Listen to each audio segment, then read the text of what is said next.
What's up, bro? Dude, Fine. it's been a while. It's been a while. We have nobody in studio today, so we were not in a rush. We were not on a time schedule, and we're here. Yeah. We're here. Man, Just I don't the know. two of Just the us. two of us. Just the two of us. We've had guests, man, for It's been almost what? 2 months, it feels like. Yeah, roughly just a bunch of boxing and MMA and some bodybuilding and talking about a bunch of cool things that I like to talk about. So I've actually enjoyed this little run we went on. Obviously want to keep those guys in the mix. Torres is fighting tomorrow. Hoping he does well. Marcus Rogers is fighting July 10th in Tijuana, Mexico. And what else? Somebody else is fighting. Roger, the Hitman Healy, he's fighting in August in South Carolina. So the guys are out there doing their things. Joseph was on FS1 last weekend, and I learned something about boxing watching that. So when it comes to professional boxing on TV, not a pay-per-view, but on TV, what they do is, like, this event had 10 fights on the card. Now, FS1 only had airtime from 6 p.m. to 10 p.m. So they had 4 hours of airtime, 2 hours which was on FS1, and then 2 hours that was on Fox Sports. So the FS1 was like the prelims, and Fox Sports was the main card, which was pretty much 3 fights. So they did 3 fights on each of these. Now, Joseph was last minute was put into this thing called a swing bout, which I had to Google. Didn't know much about a swing bout. And what a swing bout is, it's a match that's going to take place on the card. They gave it a 6-round to 8-round swing, depending on time. And the way it works is, say there's 3 fights scheduled to show for sure on the prelims. Well, say somebody gets knocked out in the first round, and then the next fight, somebody gets stopped in the 3rd round. And those were scheduled to go 10 rounds. Well, now you can throw out 2 swing fights, get a 6 round, and you're making up time. If that doesn't happen, worst case scenario, every fight goes the distance or late finishes. The swing bouts will go on after the main event comes on Fox Sports. So the whole time I'm thinking, this is boxing. A bunch of these matchups are like solid blue chip prospects going up against either guys that are just journeymen or, just guys that aren't on equal playing fields.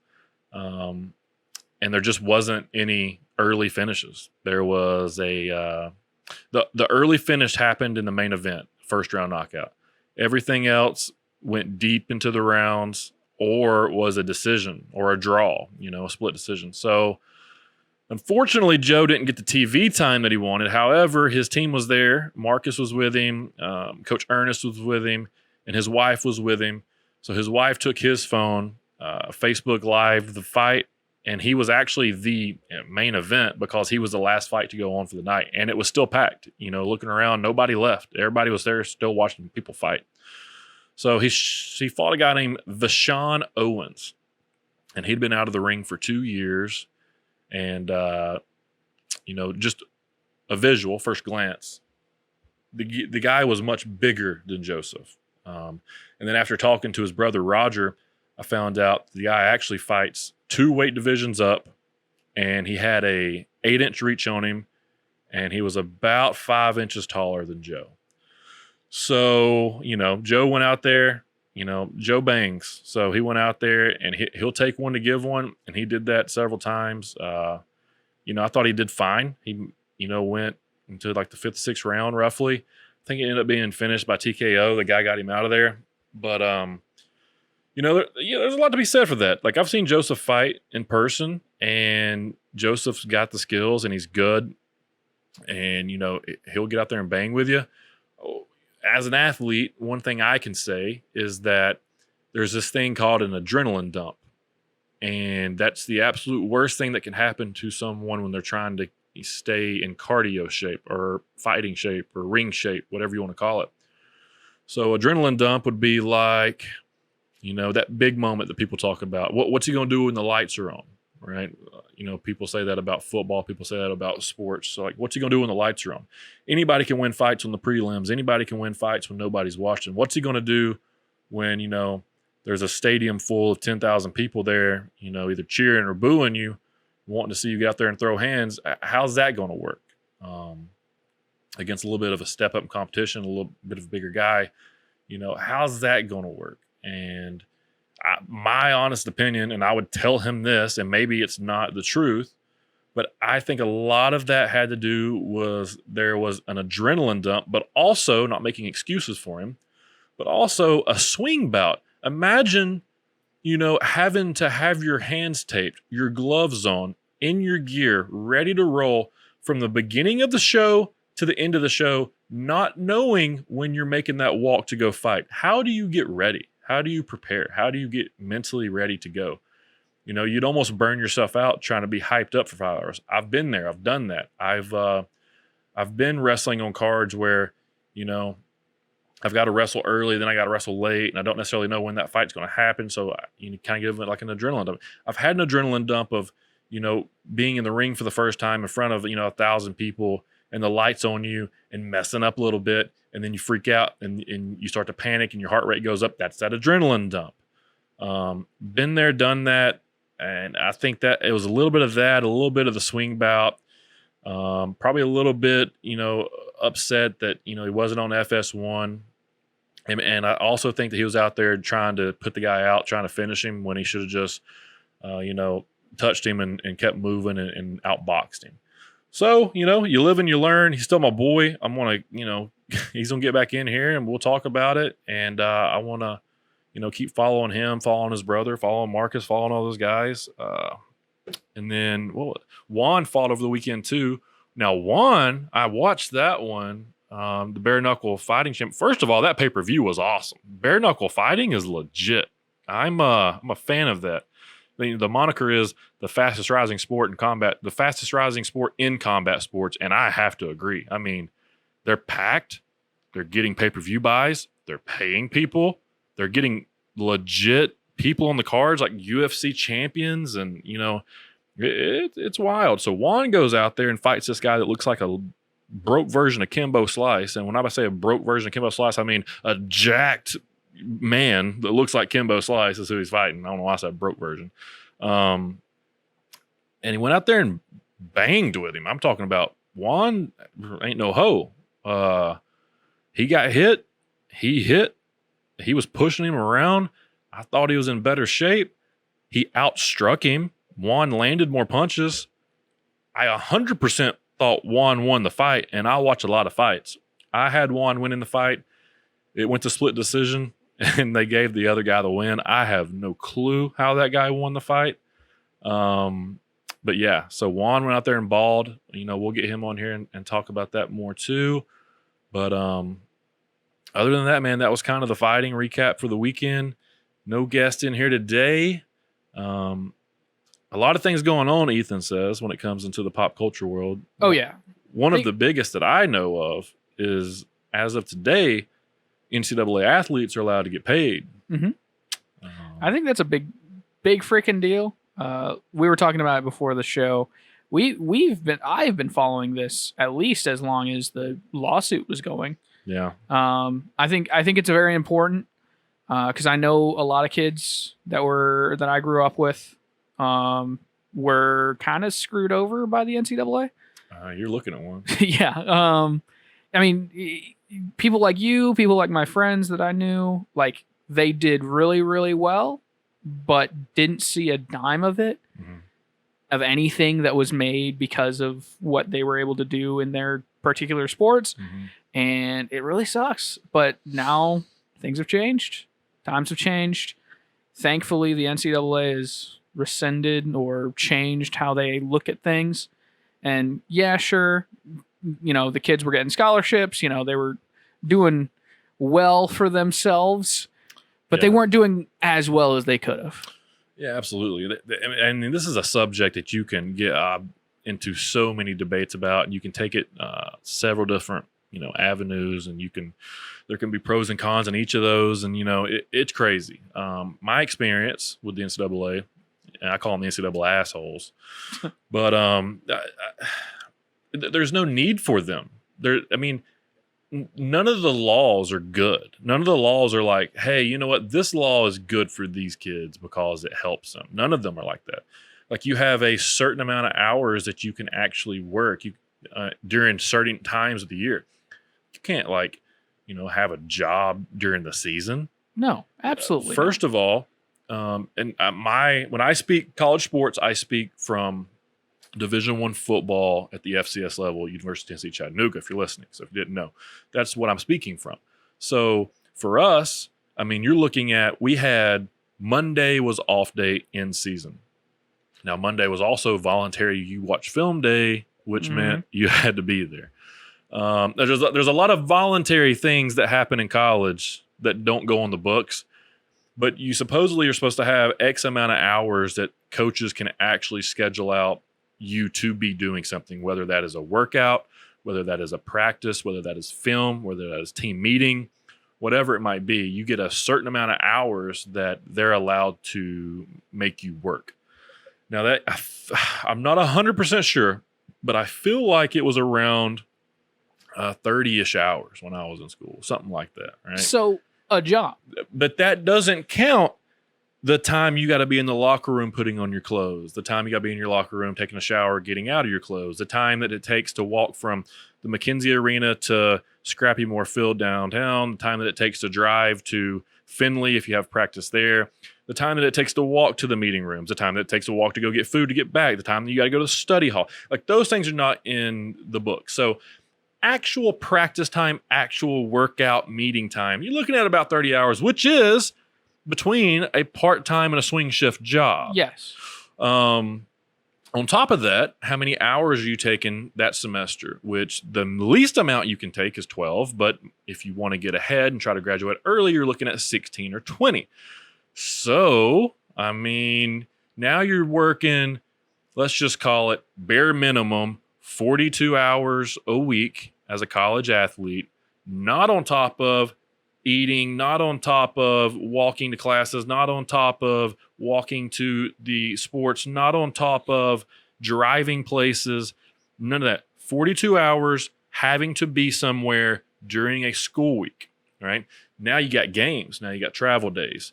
You got practices on the weekends, workouts on the weekends, games on the weekends, all that. Now, the spring is a little bit easier as football's happening, but then you got last year, the kids played in the spring. They did a spring schedule because of COVID, and they're having to jump straight back into that this fall. So, man, there's so many different ways you can complain about the NCAA. The biggest one, though, is just like not being able to get paid what you could based off of you.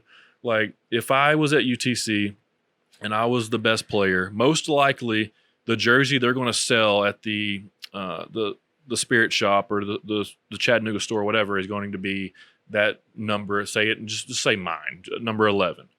Well, I don't get paid off those number 11 jerseys getting sold. When I was in school, one of the jerseys that was being sold was actually a BJ Coleman's jersey number, and it was 19. He wasn't getting paid off that. When we had media days and people are coming to your table to get autographs. Now, I was one of the ones. I was a highly requested table. I was from Chattanooga. I was captain, and people knew me. I was charismatic. I was out there promoting myself, the pro wrestling thing. So people wanted to come get the autograph and sit there and take pictures. I didn't get paid off any of that. The school got paid off of that, as they had people paying people to come into the media day. There's a bunch of different things. You can only have jobs during certain times of the year during the summer. You can't make too much money at these jobs. They put an amount that you can actually get paid. That makes people want to pay you under the table. And guess what? That's illegal. People have been kicked out of the NCAA for that.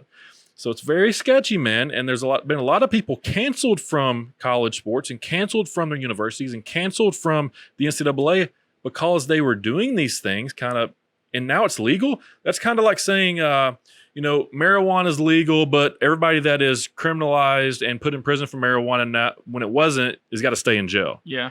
Like those people, like Reggie Bush, those type of guys need to be forgiven. They need they shouldn't have to pay any penalties. No. And if it's all legal now, I mean, I could rant on this a lot. I've got a bunch of ideas of how I can help this, which I've talked about with some people. And I think there might be some things there with that, especially at the FCS level, because the kids that have millions of followers are your kids that are going to be drafted in the first, second, third round anyways in these sports. Yeah, and they're fine at that point. Yeah, they're fine. Yeah. Or it's the kids that are really good looking in other sports, right? Like that's the ones that people are going to go after. It's the soccer chick that, wears your skirt real high, or, that type stuff, or the bikini volleyball players, it's going to be that type stuff because guys are creeps. But those people are going to make a lot of money. Like right now, there's a girl gymnast from LSU, and she has over 5 million followers on TikTok. That makes sense. For these gymnastic videos that she does. Of course. As of today, her TikTok has been monetized. She's going to make $1 million this year just off TikTok. I would say within another 2-3 months. Yeah, I'm saying this. Easy. Yeah, just the rest of this year, she's going to make $1 million. Yeah, she's going to be she'll be the one that makes the most money the fastest, is what they predicted. 100%. There's some guys out of Georgia that are lining up with t-shirt companies in Nashville and having them, do their brand or their collection. There's going to be a bunch of little companies are creating themselves. Like there was one called College Hunks, I believe. And they're going after, these top athletes and kind of doing like a homage or a pro wrestling tee type thing with them. And, everyone's going after the main ones. But back to my soapbox, the FCS level, low level Division I athletes are always going to get pushed to the side. All the benefits that the high level Power 5 schools have with the money and the scholarships and the living quarters and the facilities, all that stuff, they've always had the advantage. Yet again, this is going to be an advantage for them because those boosters are going to find ways to boost their small businesses to get these kids paid. If so-and-so is going to be a Heisman candidate and he comes out with a t-shirt saying so-and-so for Heisman 2022, and a booster decides, you know what, I think I need 30,000 of those shirts, and he buys 30,000 of those shirts, that money's going to that kid. You can't do anything about that. Like that's just literally laundering money to that kid's pocket, pretty much. But it's the FCS kids that are not going to get that shot. When the FCS kids have a platform to also make money, they're not going to make the best money, but to also make money to pay bills and to put groceries in and to be able to go do fun things and take a vacation on spring break without having to take out a loan and set yourself up in a bad spot. That's where you can kind of help those kids out and building their brand. And then you get the diamonds in the rough, the one kid that gets to go pro, the one superstar, the one kid that gets on TikTok and gets 5 million followers, and then he's helping out you. That's how that kind of works. So there will be a presence for the FCS kids will not be left out. I promise you. It's already being taken care of.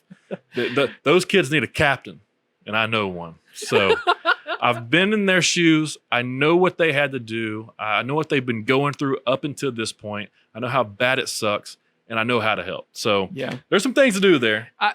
I find it very interesting because I didn't play soccer in college. I went to college off of academics alone. I was doing really well. I didn't finish because Dalton State didn't have what I wanted, but I did get a couple glimpses at college sports when I went to soccer camp at Lee University. And even for Lee, which Lee does have a really good soccer program, so it does make sense. Doing the 2 weeks for 3 years for Lee University soccer camp sucked ass. It was fun. It was great. I have great memories going with my team. But man, if I had to do soccer and college at the same time, hell no, dude. Because they told us multiple times, they told us this every year that we went, we do this every year, all year. This is the exact schedule you have all year. You guys are getting 2 weeks out of a year to do this, to prepare yourselves for your season. But imagine having to do it every day. Yeah. And it's just, man, I can't even imagine. It's like that, man. And that's why I get so frustrated with people when they say, I was going to play college football. I was going to go to University of Tennessee and then like kind of hurt my knee. So, I just didn't go. It's like, wait a minute. No, you weren't. Like, did you go? Did you play? Did you go through practice? Did you suit up? Did you do anything? No, don't ever say that ever again. Yeah. Like, what I hate that when people ask me, like, who'd you get recruited by? I say, I didn't. I had a visit with Western Kentucky, didn't work out. I had a visit with, and these are official, a visit with Vanderbilt, didn't work out. I had a visit with Tennessee, didn't work out. I had the Austin Peay coach come to my weight room at East Ridge and tell me I was too small to be a linebacker at the D1 level. I had the current UTC coach at the time when I was in high school tell me that my hips were too tight and that I wasn't athletic enough to play football. Damn. So I was in the dumps, considering I was one of the top athletes coming out of Chattanooga. I was like, well, if I can't go, why is anybody trying to go? And then when Coach Huseman came aboard, Coach Huseman wanted to recruit local to get some local star power in. Of course. And that's when they reached out and they offered me a scholarship.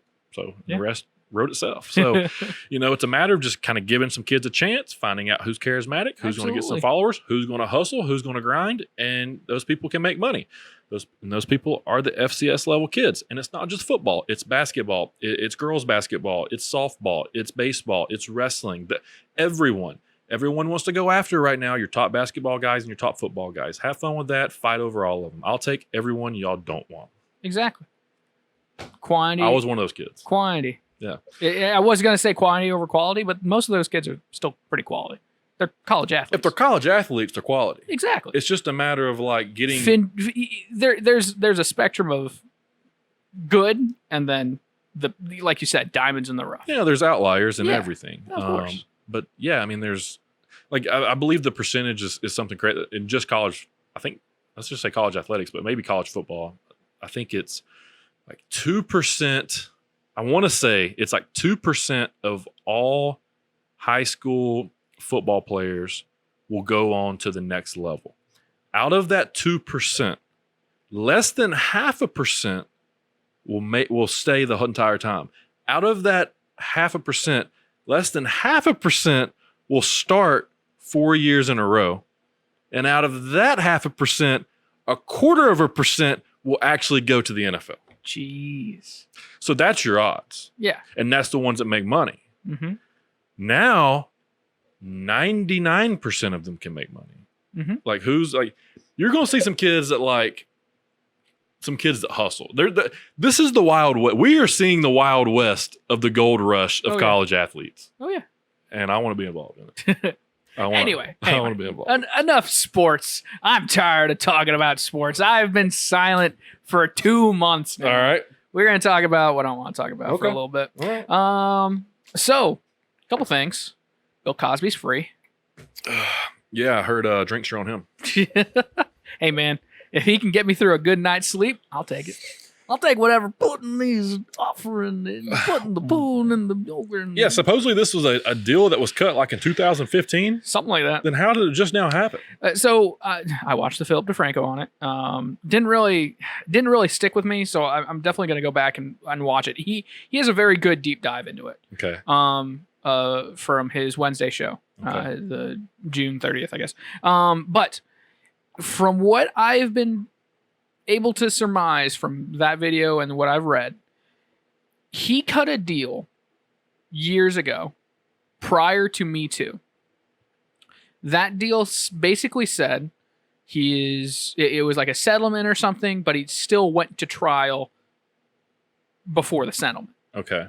Because he went to trial for whatever the accusation was then, when #MeToo happened, and then he, was put into prison for his two out of his 5-year sentence, 5 to 10 years, which for Bill Cosby's age, that's a life sentence. Yeah. Because he was tried on the same thing as he was before, whatever the amendment is in our Constitution for double jeopardy went into effect. He can't be tried and punished for the same crime twice. Essentially, with the one in Pennsylvania that ended up putting him in jail, he wasn't. The trial that had proceeded was not legal.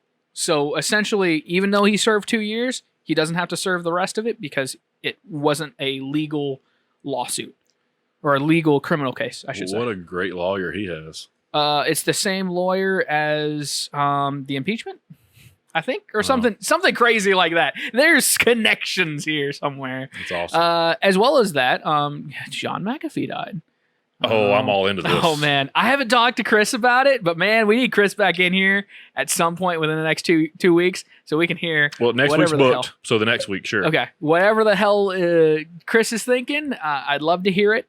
But yeah, John McAfee dies. Has never said that he was suicidal, never acted like it, but he abruptly was found dead in a Spanish prison. Did you see where about a year ago he said that if I Epstein myself, I didn't do it, and he got a tattoo of whacked on his arm? It's not just whacked. You want to know what it is? What is it? It's the money sign. I know, yeah, whacked. Right. Which, do you know what that means? No. A money sign and a 3 to 4 letter code is the way that stocks are listed. It's always money sign, dollar sign, I should say, the S with a line through it, followed by 4 letters. Okay. So, TSLA, that's Tesla, APPL, gotcha. Apple, AMZN, Amazon, obviously. Okay. But he had whacked, WAKD. Yeah. Yeah. So, yeah, he, from what I can gain from all the things that I've heard about John McAfee for the past 20 years, on top of what's been coming out now, he has always been a anti-establishment troll. Yeah. In the weakest of senses. Because he's essentially the Elon Musk before Elon Musk. Yeah, since they bought the software from him, he just went crazy. I mean, not crazy, but he just went off the deep end. Yeah. And people sometimes take that negatively. I don't necessarily think it was negative. That man owned malware, which is on it's on my computer right now. I haven't paid for it, nor do I really want to. I haven't really done anything with it. I think it's expired. Yeah. But I have McAfee on my fucking computer. I'll bleep that. You don't have to bleep it.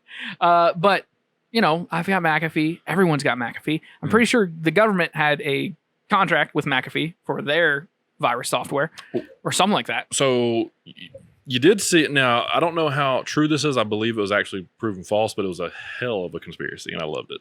Yeah. So there was a tweet came out that was photoshopped, and it made like the QAnon people lose their freaking minds. Of course. Everything right now is making QAnon people lose their minds. So the tweet comes out, and it's fake or whatever, photoshopped, and it says it's from John McAfee, and it's like a year ago, I believe, something like that. And it's, if I Epstein myself, I obviously didn't do it. And if I come up dead, I have 31. Is terabytes a lot? 31 terabytes. A terabyte is 1,000 gigabytes.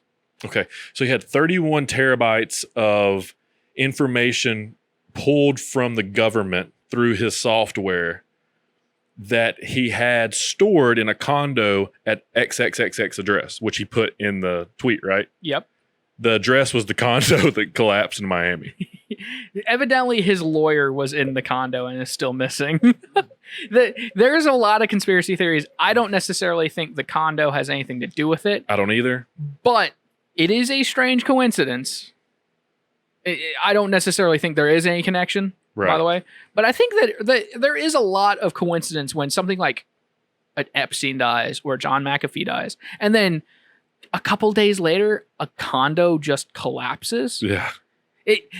God has a very funny sense of humor, if that's the case. Yeah. Like, it doesn't make sense to me. Think of all the condo buildings out there. How many have you heard have collapsed out of nowhere since we've been alive? Exactly. I can't think of any. One. Yeah. And it happens to be and only after. The face of it, like one part of it. Yeah. One side of it collapses. There's a sister building that people were like, oh my God, is it going to collapse too? Why didn't that one collapse? Why is it that specific one? Yeah. And I mean, that's always the case. For me, because I'm a skeptical person, we've talked about this before. I've pulled back from like the conspiracy like rabbit holes, but I'm still skeptical about literally everything I see. I've pulled back from the conspiracy rabbit holes because my brain doesn't have enough room. Yeah, no, I don't either. And I have a very large brain. Because last year when we was going through the whole COVID thing, yeah, I didn't have time for anything else. No. And that is why I both sympathize, but I can understand how easy it is on both sides, because conspiracy theories have been running abound for the past 10 years. Yeah. On either side. Right. So I can understand where people get like the idea, Russia is meddling in our election in 2016. Yeah. Trump is a Russian spy. Dude, John McAfee's thought process on that is hilarious. Yes, I've seen it. So I didn't even really know who John McAfee was. Yeah, I've heard of McAfee antivirus, but like I never really knew who he was up until him dying. And you know how I am. So I've been on YouTube about the past week, kind of just figuring out who John McAfee is. Maybe one of my favorite people on the planet that I didn't know about. Like exactly. He's literally Dan Bilzerian before there was Dan Bilzerian. There's a video, an interview with a guy I really like named David Patrick Betts. Or David Patrick Bett. Yeah. You know who that is? I've heard of him. Valuetainment. Yep.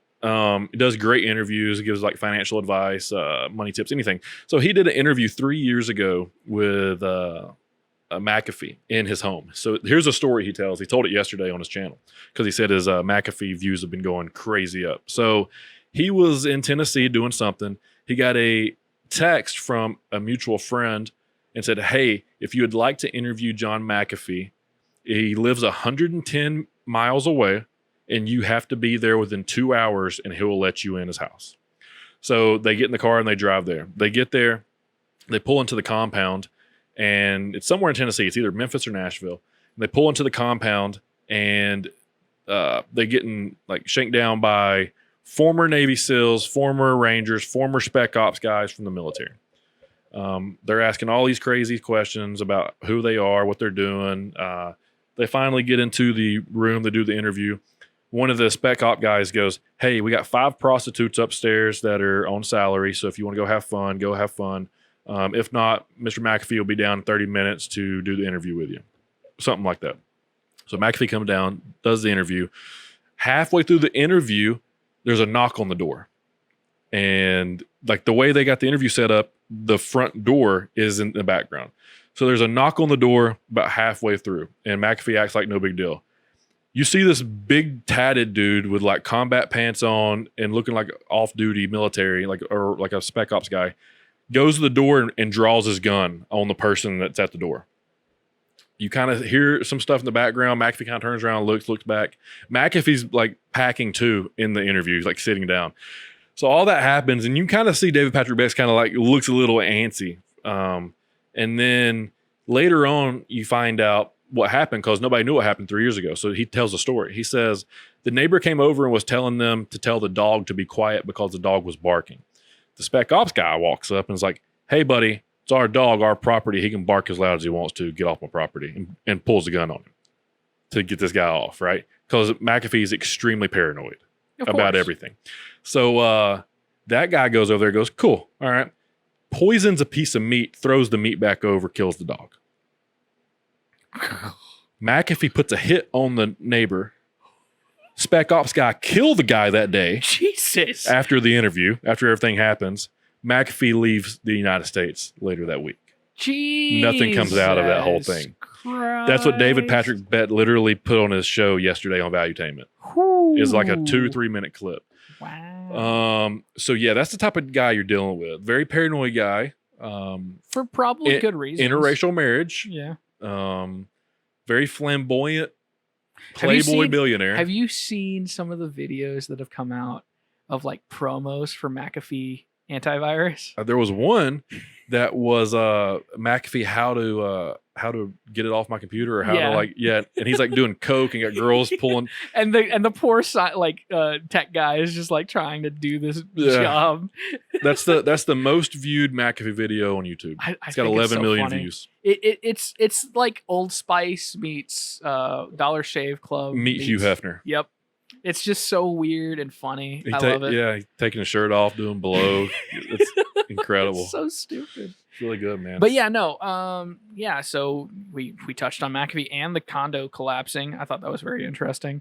I got one for you that you probably hadn't heard about, or you might have. What was it? This is not super huge, but it's really funny. So type in Raleigh, North Carolina. Cobra. Oh, God. This is the biggest story of the day yesterday. Breaking news. Breaking news. Breaking news. A man in Raleigh, North Carolina has a home full of venomous snakes. What? Yeah, he's like a TikTok, Instagram influencer. Zebra cobra. His zebra cobra gets out, which is one of the cobras that spits poison about 30 feet. Jesus. And terrifies a neighborhood for about 6 to 8 hours.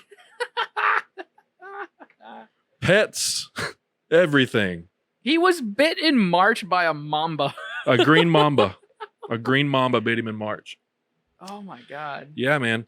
And then there was another one out of Raleigh, which was a while back, which was a guy called the cops and was like, hey, I'm starting to see double. And I think my cobra bit me and I'm trying to get to the hospital, So I don't know what the animal code is in Raleigh, but obviously there's cobras. So yeah, won't be visiting there anytime soon.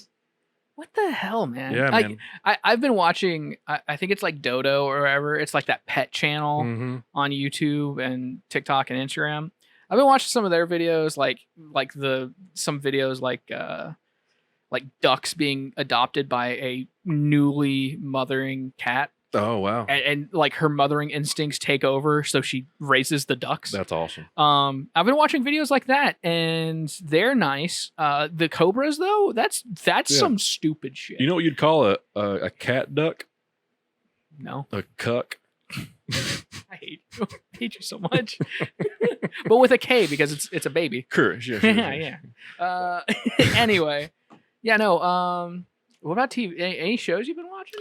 Yes. Because I've been watching one that I love. I just jumped on oh my God, I got so many things to talk about. We're so behind when it comes to entertainment. Like, we used to do this every week. Okay, and we'd catch up. So easily. First of all, let's talk about a movie. Yeah. That I want to go see. IMAX. What did you go see? Packed stadium. Awesome. Fast 9. Did they go to space? Nope, they're going to space in Fast 10. Is there already going to be a Fast 10? There was a space scene, but it's not what you think. I want to see Vin Diesel and or The Rock in space. If that doesn't happen, then that doesn't count yet. I want to see the 70 Charger driving on space, like somewhere up there, like on a spaceship or something. I got to see.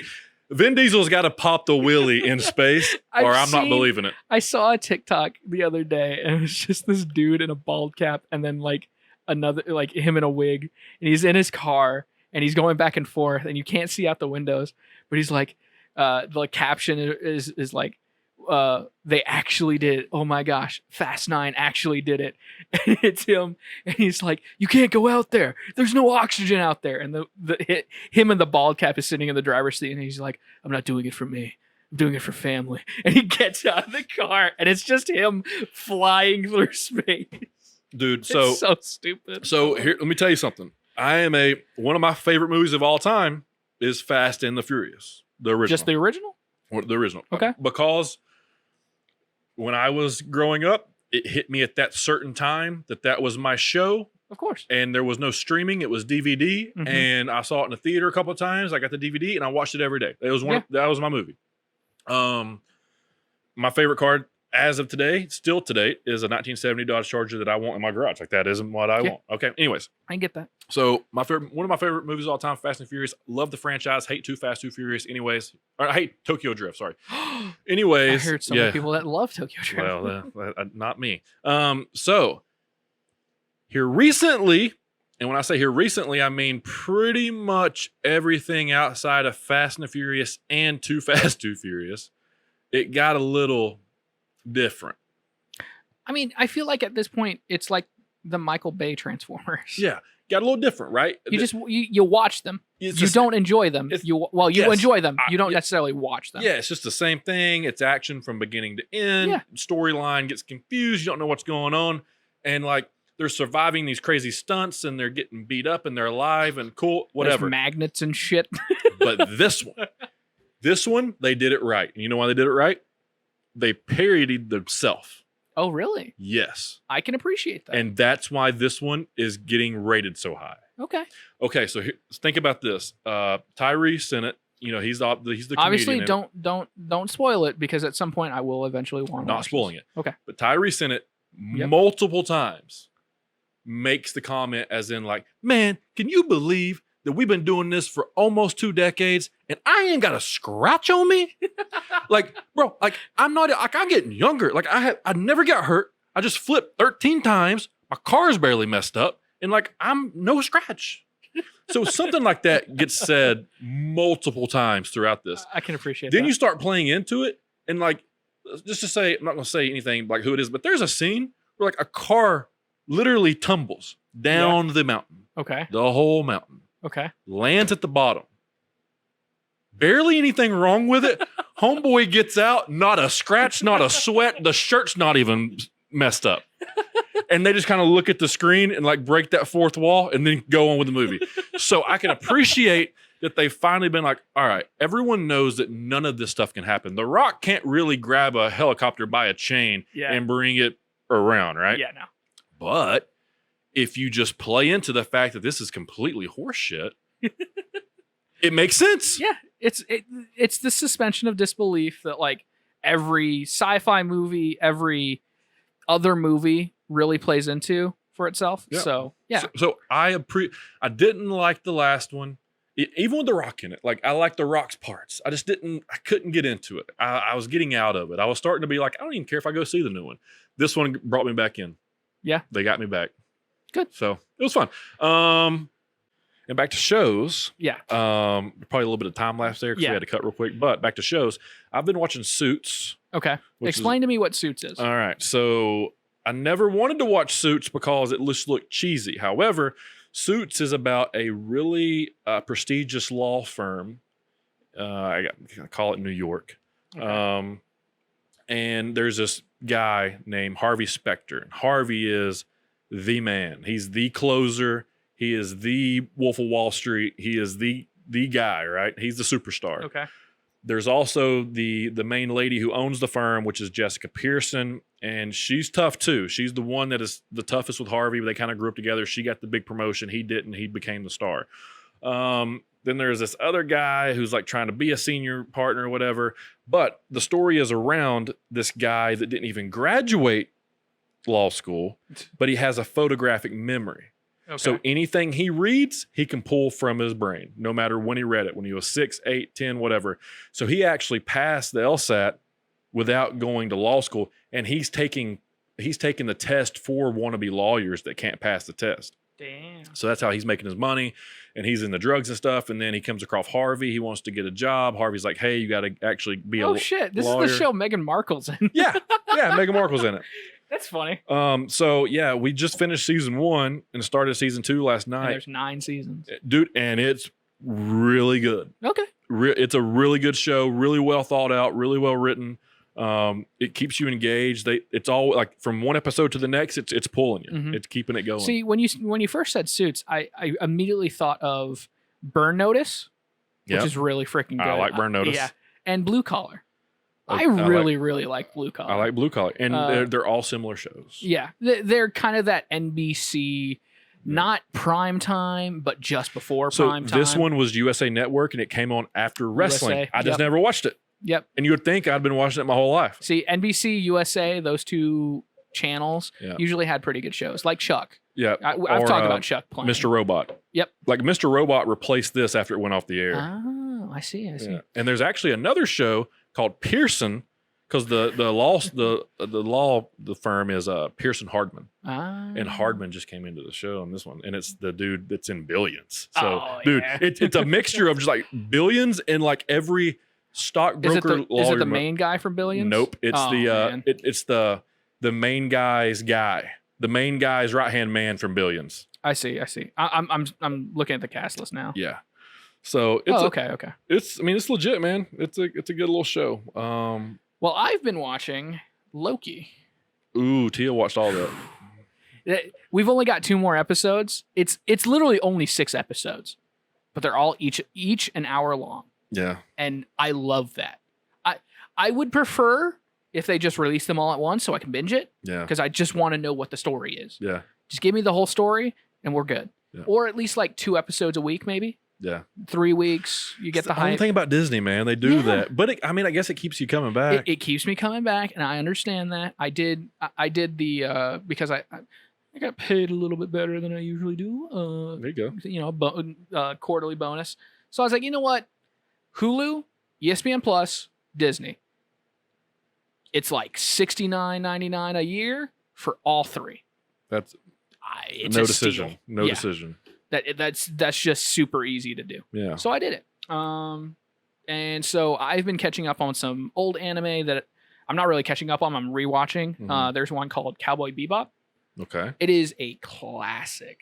Bebop. Not a huge anime fan. I'm not gonna lie to you. No, and I get that, but and I'm not really anymore. Like I used to be, because I was a kid and I read the comics. I watched the shows on. So you was Toonami like Dragon Ball Z guy. Yeah, Dragon Ball Z. My good buddy's a huge Dragon Ball Z guy. Yeah, it was easy for. I was the demographic at that time. Yeah, Toonami was huge for me. But Cowboy Bebop is just one of those shows that's timeless. It's classic. It's not like Dragon Ball, which is just two guys yelling at each other until they punch each other. Right. Cowboy Bebop is sort of a Western sci-fi mech anime, Okay. but without mechs. It's pretty cool. Okay. The closest thing I would say to it would be like Westworld. Okay. But Westworld is a little bit more of the Western sci-fi, whereas this is just spaceships with cowboys. Okay. But yeah, no. I've been catching up on a lot of stuff. Back to Loki though, dude. Oh my god, Loki. For the 4 episodes that we've gotten so far, I have had so many questions. Yeah. Each episode, and they've mostly been answered. And the ones that I really want to know the answer to are the big questions that probably won't get answered until the end of the season. So tell me about Loki. Is this like Loki before we ever met Loki, or is this Loki as we know him today? As we know him today. So just like WandaVision, which is set after Endgame. Which I also didn't watch, but yes. You I know I need to watch it. Yeah. I know I will. Falcon and the Winter Soldier, also very good. Set after Endgame. I will binge all of these before Doctor Strange. When the next movie comes out. Doctor Strange is the next movie. Okay. Probably. If not Shang-Chi, which we should also talk about. Ooh, and Snake Eyes, motherfucker. Oh, we've missed so much. They put a trailer out for Snake Eyes at the IMAX. Let's go. Oh, first of all, I will never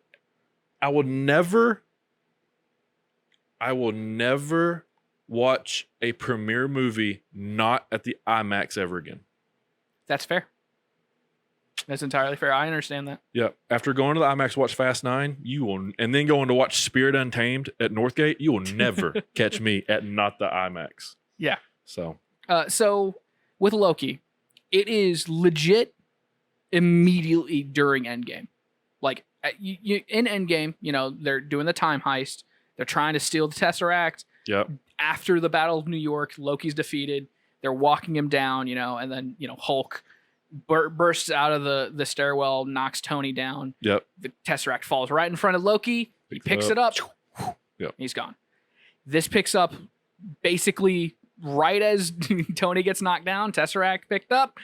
Whoop. And then it starts. Okay. And he's in the middle of nowhere, and he's stopped by these interdimensional intertime police called the TVA. That's awesome. The Time Variance Authority. That's hilarious. That might be a thing one day.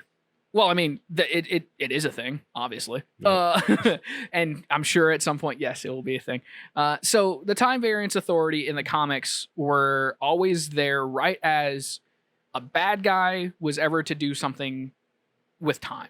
Gotcha. Essentially. The Time Variance Authority is basically there to snip any branch offs in the timeline, which we got a little bit of an explanation from the Ancient One, the bald lady from Doctor Strange in Endgame. She basically explained it pretty well, and she explained like if you guys are going to do this, you have to bring everything back and put it right back where it came from. Yeah, and they do that, except for Loki. Gotcha. So, because Loki is a variant, is what they call him in universe. He's out of time. He's not where he's supposed to be, and they can't just put him back without causing ripples in the timeline. In all the universes. So evidently in the MCU, as of right now, from what we have been told by the show, there is one timeline. That's it. There's not a multiverse. There's one timeline where everything is as is supposed to be. except for this Loki. And that's where they go in, they prune the timeline is what they call it. They take him out. They're getting ready to prune him and make sure everything goes back to normal. And what are you supposed to do with this random variant? You're supposed to kill him. You get rid of him. Well, obviously, it's Loki. Shenanigans happen. It's not as easy to kill him as you think. And they use him to go after this other variant that is killing TVA operatives. So it's one of those shows that it starts out as like not a murder mystery, but a mystery of like, who the heck is this variant? And then immediately you find out who the variant is, and it's one of the craziest things to happen in a Marvel show.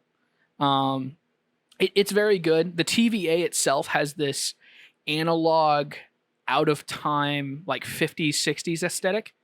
Like everything is analog, nothing's digital. They like even the like the mascot Mrs. Minutes, which is just like a clock with a face for the TVA. Her animation is like on twos, which means like every other frame. Like it's a very well made show, and it's all this weird technology that looks alien to us now, but was basically the norm 60 years ago. Right. I really like it.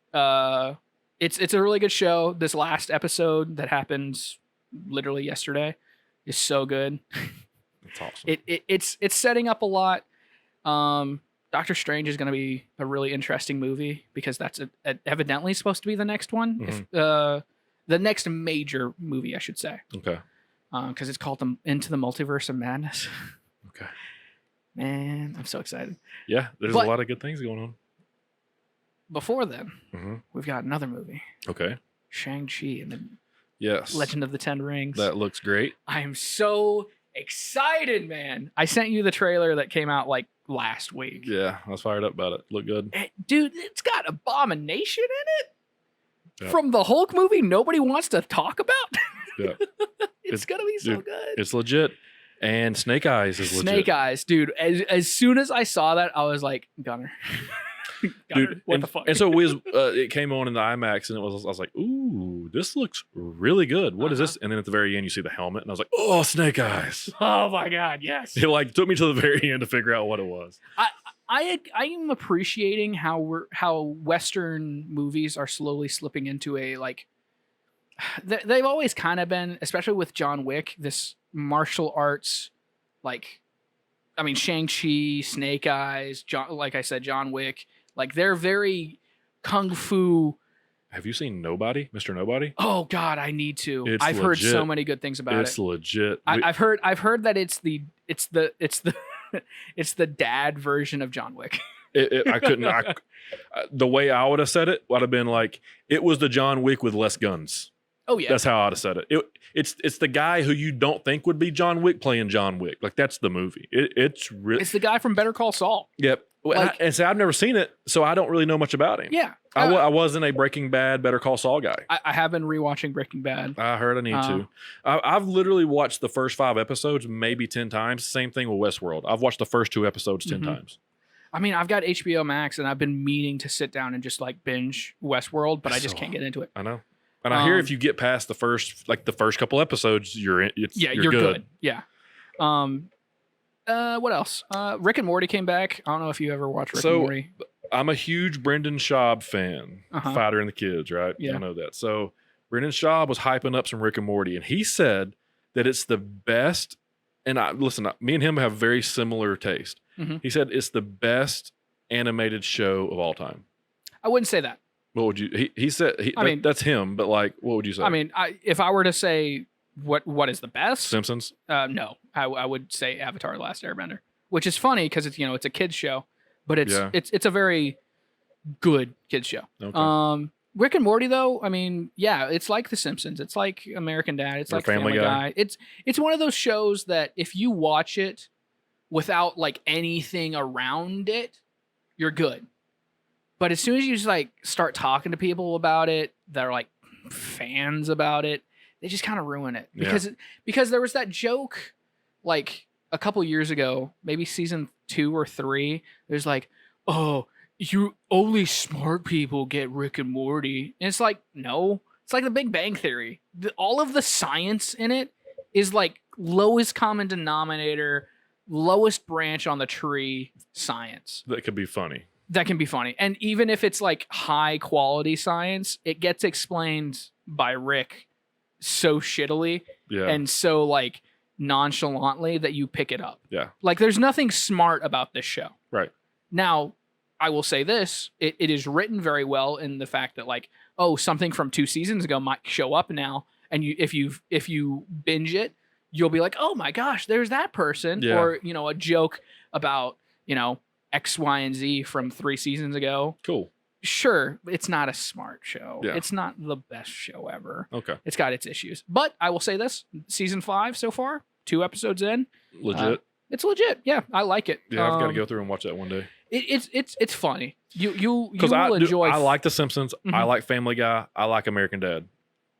I would argue that this is better than at least Family Guy and American Dad. It is a better show than Seth MacFarlane could make. See, I like those shows better than I like The Simpsons. I only like The Simpsons because of nostalgia. And I like South Park better than all of them. Well, yeah, you should. South Park is if I had to pick like an adult best animated show, I mean it's South Park, just because of who Matt Stone and Trey Parker are. They're genius. They're geniuses. God, they're geniuses. I will say this: I didn't really like the quarantine episode that they did, the quarantine special. The last one. Yeah, I didn't really like it because it ended pretty flat. Yeah. But it was pretty fun. I mean, it's South Park takes on the quarantine Yeah. with a big Q on the front. It's hilarious. Like they knew what they were doing. I Oh love yeah, it. they know what they're doing. So yeah, no, I mean, there's a few things to be watching. I mean, I've mentioned Invincible. I loved it. Also great animation. What else did I've watched? Mr. Nobody, Ice Road on Netflix. Liam Neeson. Ice Road Truckers? No. It's a movie. Oh. So Liam Neeson, it was the #1 movie over the weekend on Netflix. Oh, really? I believe it's Ice Road. It was legit. It was pretty good. Dude, I had friends in town this weekend. We had the golf tournament Thursday. Yep. I threw up when I went home after the golf tournament, by the way. Dude, I was like sick all weekend. I don't know what was wrong with me. Anyway, so we had the golf tournament Thursday after before the podcast. My friends were in town, so we went out to eat Friday. Then, hung out Saturday, movies. Sunday was watching Joe fight. Yeah.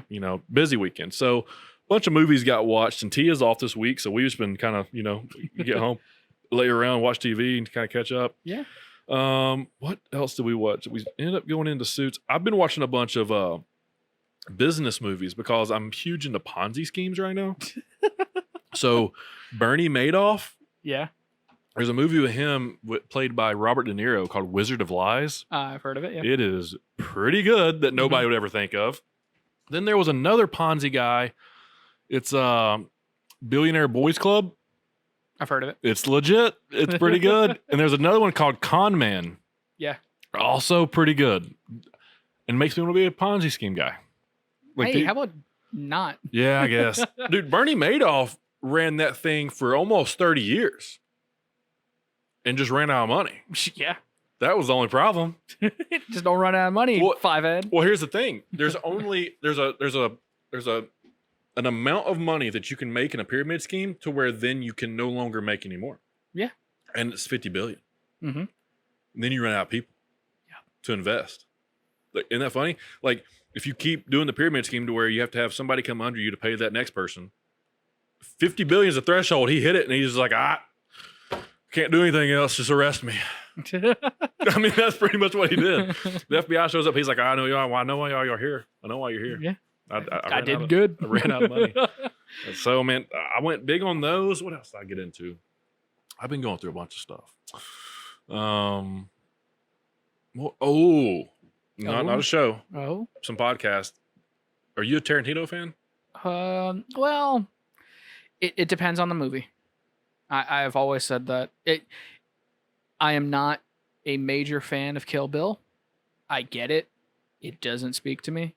I loved Pulp Fiction, Reservoir Dogs. Pulp Fiction was good. Reservoir Dogs didn't really care for. Death Proof. Death Proof didn't watch. Django. Django loved. Hateful Eight. Hateful Eight was very good. Inglourious Bastards. Hit at the right time. Inglourious Bastards, one of the best films. Okay, so you're a fan of Tarantino. Tarantino was on Rogan. Yeah, I saw that. I've been meaning to sit down and listen to 3 hour long Jeez. conversation. And he did a similar thing with Mark Maron, but it was more of like an interview. Yeah. This was just, your typical Joe Rogan conversation. Okay, cool. A masterclass of this guy's brain. Okay. Dude, awesome. like, he goes into details of why he casted certain people for Pulp Fiction.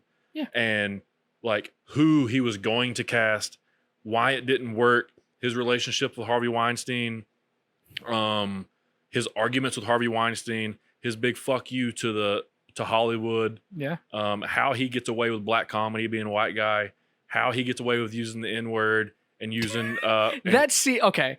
Pulp Fiction, again, Inglourious Bastards, Pulp Fiction, and Once Upon a Time in Hollywood, I would say are my favorite three. I wouldn't say like they're the best Tarantino films, but man, in Pulp Fiction, that scene about the garage, that is one of the funniest things to me, because it hit me like I watched it at probably the wrong time. Yep. Growing up as like a teenager, and I was just like, that is the funniest shit I've ever seen. I'm gonna go back through and I'm gonna watch them in order. Oh shit! Just because. Can we take like 3 days, just take them off and just lounge around and watch Tarantino films? Because I'm down for it. Dude, after listening to him and his thought process of how he writes and who he gets his inspiration from, it's like, this guy is an Elon Musk type genius. I've heard some things about that. He's very uncomfortable the way he talks and his patterns and his tonality and stuff. But you can tell this guy has a brain that's a different level. I've heard a lot of things like how he treated Uma Thurman during Kill Bill's shooting, and like how he treats some of the actors, not necessarily like an evil person, but he just like pushes them to do what he needs them to do. He is as close as could be to a it just left my Stanley Kubrick. Okay. He is the closest that we have right now. I would say if you could put Christopher Nolan, Tarantino, and Edgar Wright all in the same person, you'd get Stanley Kubrick for modern day. Gotcha. So yeah, I've heard a lot about like him and how well he thinks out his movies. And the research he does to learn about a topic to be able to teach it to his actors himself. Yes. So like he became a expert in comedy and became an expert in martial arts because he wanted to use that aspect in all of his movies. Yeah. So like he's going to upset you about Bruce Lee. Of course. He's going to hurt your feelings. Yeah. When it comes to Bruce Lee. I saw that snippet on YouTube as part of the clips, and I was like, he's going to make me mad. I just know how this is. He's going to hurt your feelings. Yeah, of course. But he's also going to bring some things to light that Joe goes, oh, you're going to hear about this.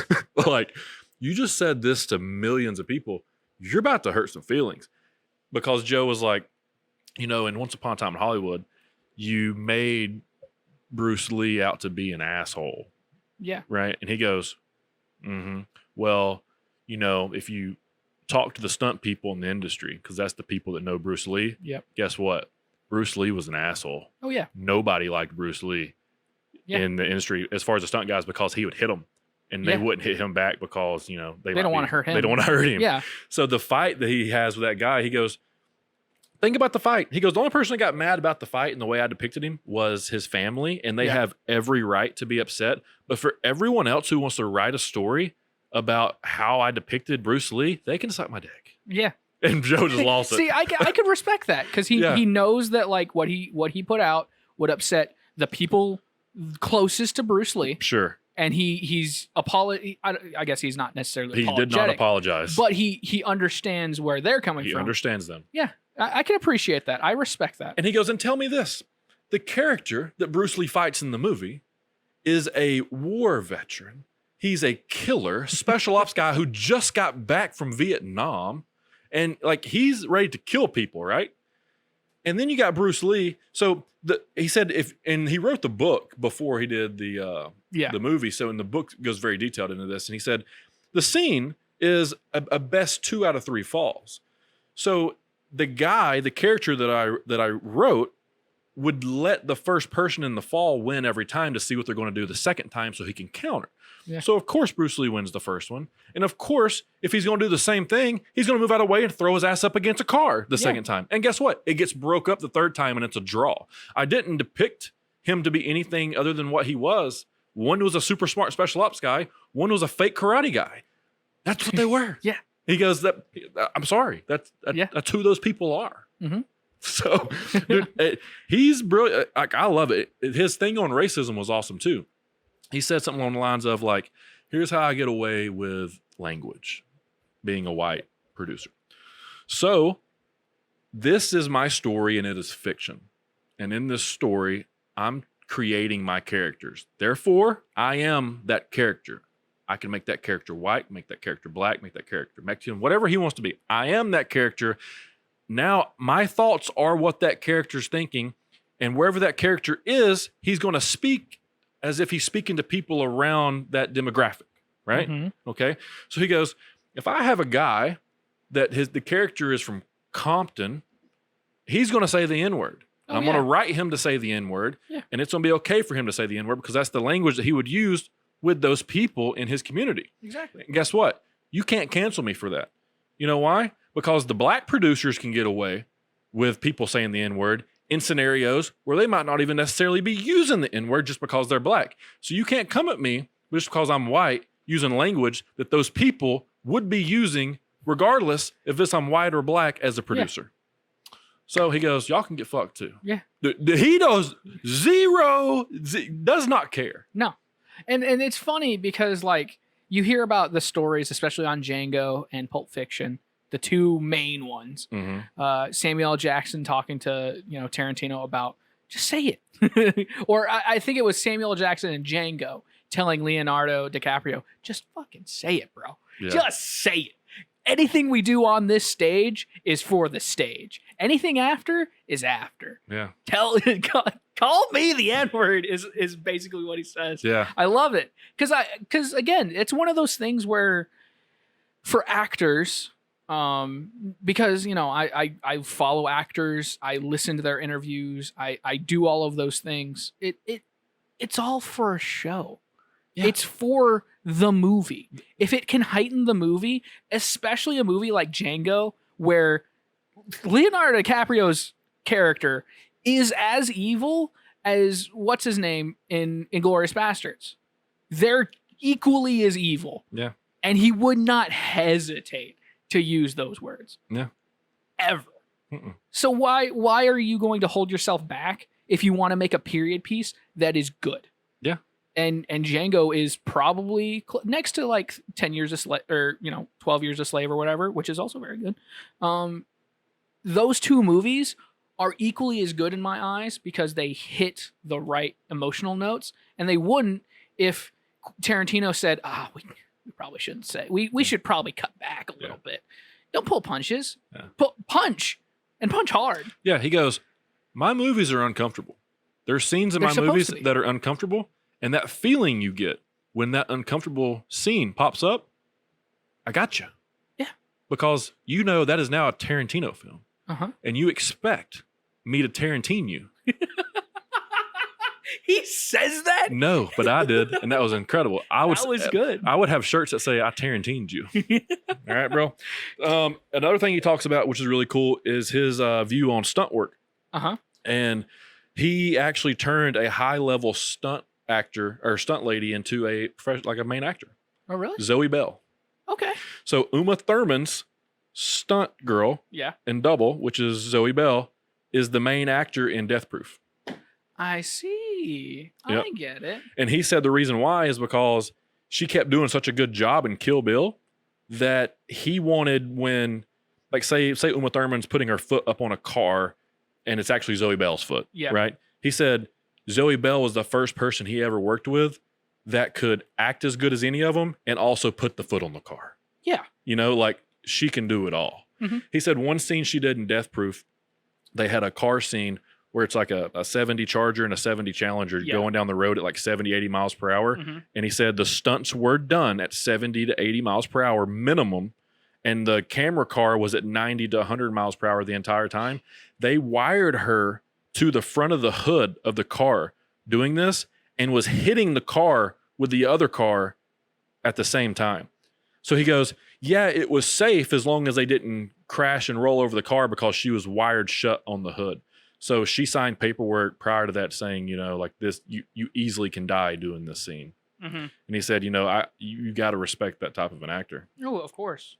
So, yeah, dude, Quentin Tarantino was a fantastic podcast listen. One, because I like his movie. I like the majority of his movies, and he goes in depth of like why he's only going to do 10. But he said that if he does another one outside of 10, it would be Kill Bill Volume 3. Really?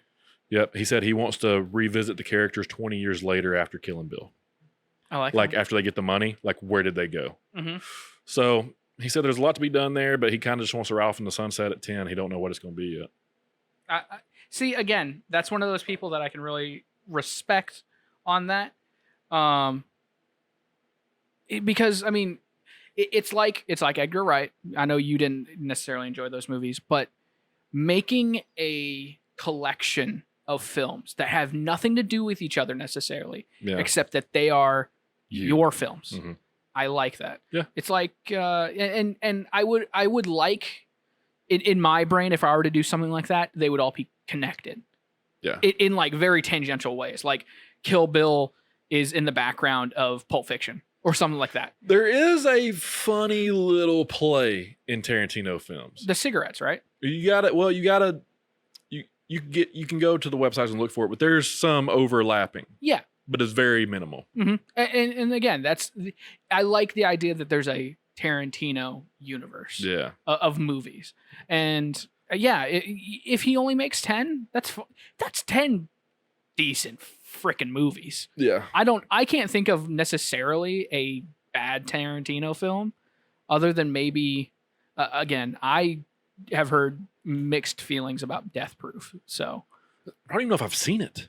Well, it was the Grindhouse movie, right? It was with him, and he filmed one movie, and then Robert Rodriguez did the other one. It's like Planet Terror or whatever. Yeah. Yeah. So I never watched that because I didn't necessarily like the whole theme of that Grindhouse productions or whatever that was. The two for one didn't really speak to me. But Inglourious Bastards, that's a great movie. Very freaking good movie. That's a really good one. I like. One of my favorite Brad Pitt movies. Yeah, anything with Brad Pitt and or Samuel L. Jackson, or directed DiCaprio. Or DiCaprio, yes, directed by Tarantino, I'm probably gonna love. What is the guy's name from Inglourious Bastards and Django?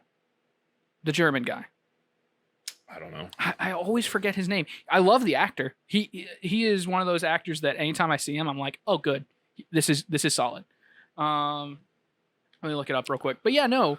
Oh my God. Django came out in 2012. Yeah. Holy shit. Yeah, he did Django in 2012. Christoph Waltz. Okay. Yeah. Anything he's in, I'm pretty happy with. And then Hateful Eight was like 2015, and then Once Upon a Time in Hollywood was like 2018, something like that. So he's about a 3-year buffer. Yeah. Is what I was 3 to 4 year buffer is what I was kind of gathering from looking at his work. Other than his early work, he kind of went back to back. But From Dusk Till Dawn. God, that was a good movie. His favorite movie of all time is The Good, the Bad, and the Ugly. I can understand I thought that was interesting. Yeah, no. I mean, looking at his filmography, you can't. There's something at least for everyone. I think it's like Reservoir Dogs, True Romance, Pulp Fiction. Yeah, no. Like you can. I'm looking at all of these. You can't tell me that you wouldn't pick at least one of these that you could watch multiple times. Like if you only had one of those movies in a house and you didn't have any streaming and you only had a DVD player, like you would watch it and you'd be like, "Ah, it's a good movie." Yeah. Like I'm if any just of those. trying to think because I mean, yeah, no. But yeah, man. Anything else? What time we at? We're right at probably an hour and a half. Yeah. I'd say, or maybe an hour or a quarter. This is good. We got to catch up. Analytics are still trending. Yeah. We hit the threshold for hours watched. Yeah, I saw that. So we just We just need need subs. subscribers, and we're Yeah. pushing 300 right now. That's So a third of the way. yeah, man. Some things for you.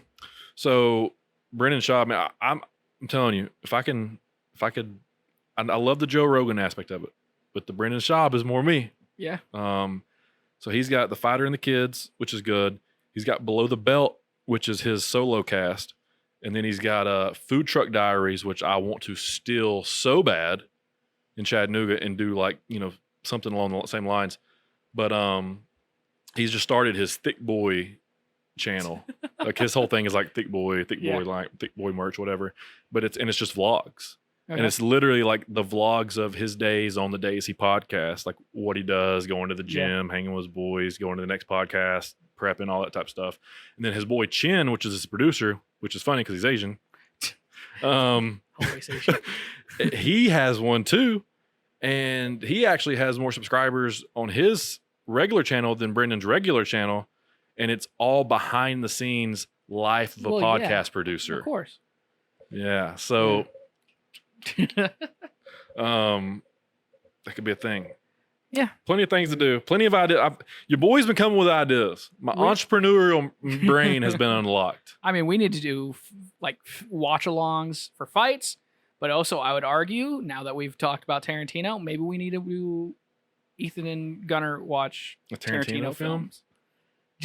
Just our instant reactions as we watch them again. Like, I don't know. I feel like people would watch that. I mean, yeah, that could definitely be. Or we binge the Rocky movies or the Fast and the Furious movies. We talk about them. We could do a movie a month or something like that. Yeah. Like we just sit down, we watch a movie all the way through. We come in here and then we talk about it. And we do a 30-minute review on the movie. Yeah. We could do that with anything. Exactly. I'll bring over the PS5. Because, dude, if you caught me like Delta 8 modafinil straight into a movie to a podcast, dude, we'd be viral. Some of the things I say, man, I don't even remember.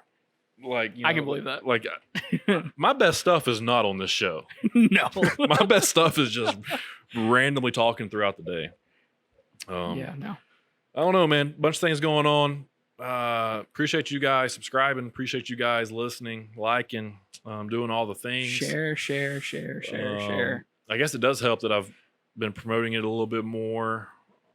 But honestly, I mean, it's just a lot of, you guys and people behind the scenes and just following up. And it's going to be really cool to be a YouTube partner.